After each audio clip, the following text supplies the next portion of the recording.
India बड़ी ही paradoxical situation में है, जहां एक नए trade war America and China के बीच में क्वाइट पॉसिबल दिख रहा है।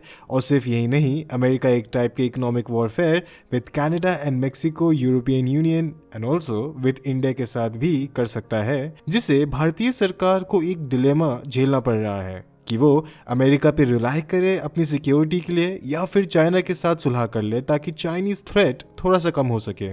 मगर एक और डेवलपिंग सिचुएशन है जो इंडिया के लिए और भी प्रॉब्लम्स पैदा कर सकती है, and that is Bhutan. Bhutan India के लिए एक रिलायबल एलाई है, जहां इस देश के साथ इंडिया के वार्म रिलेशंस है।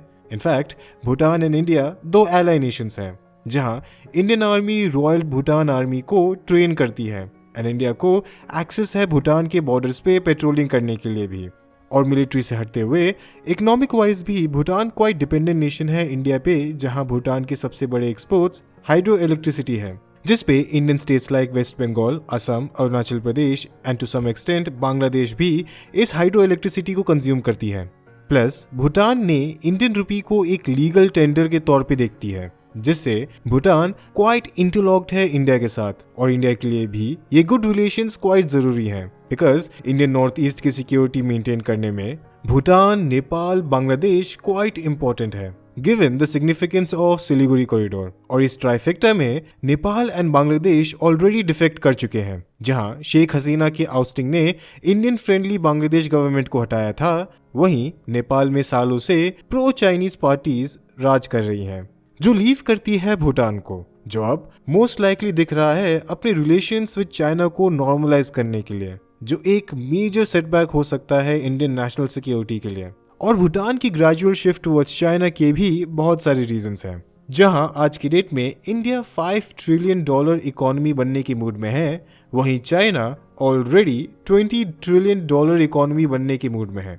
उसके साथ ही जहां इंडियन नॉर्थ ईस्ट आज की डेट में भी इंफ्रास्ट्रक्चर एंड इकोनॉमिकली एक नेगेटिव एरिया है इंडिया में, वहीं चाइना ने 2000 से ही तिब्बत के इंफ्रास्ट्रक्चर को इम्प्रूव किया है, जिससे इंडिया की बार्गेनिंग पावर इस रीजन में क्वाइट कम होने लग गई है, जो भूटान में भी ट्रांसलेट कर सकती है। And after all money will always be more important than anything else. उसके साथ ही चाइना का growing influence in the region भी क्वाइट अनअवॉइडेबल है।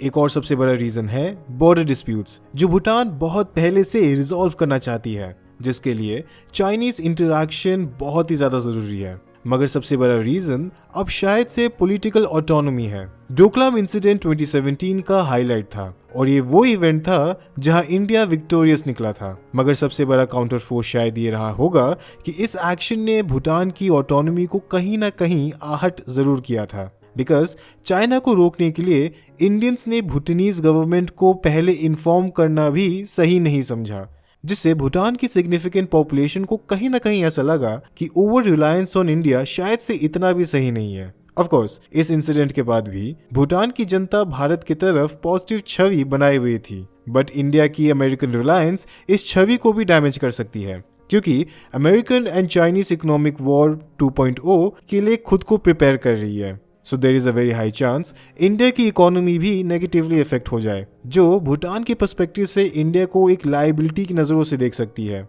क्योंकि as said earlier money is important. मगर इस सिनारियो में भी कई सारे फ्लॉज हैं। फर्स्टली भूटान, नेपाल या बांग्लादेश नहीं है, जहां की सरकारें क्वाइट अनस्टेबल है, बल्कि भूटान में फिलहाल एक स्टेबल मॉनर्की है, जिसके पास खुद की पार्लियामेंट है। एंड यस, भूटान अपनी ऑटोनॉमी को खतरे में कभी कभार जरूर पाता है, मगर इंडिया भी चाइना नहीं है जो रैंडमली अपने डिसीजंस को बदल दे, गिवन द फैक्ट कि इंडिया की policy towards Bhutan quite stable and clear रही है। मगर प्रॉब्लम ये भी है कि यही same situation Nepal and Bangladesh के साथ भी थी, जो आज एंटी इंडियन फ्रंट बनकर के रह गए हैं। और हमें ये भी नहीं पता कि भूटान का ये बैलेंसिंग एक्ट कितना बैलेंसिंग है, और समय ही बताएगा कि पैसों की जीत होगी या फिर लॉयल्टी की।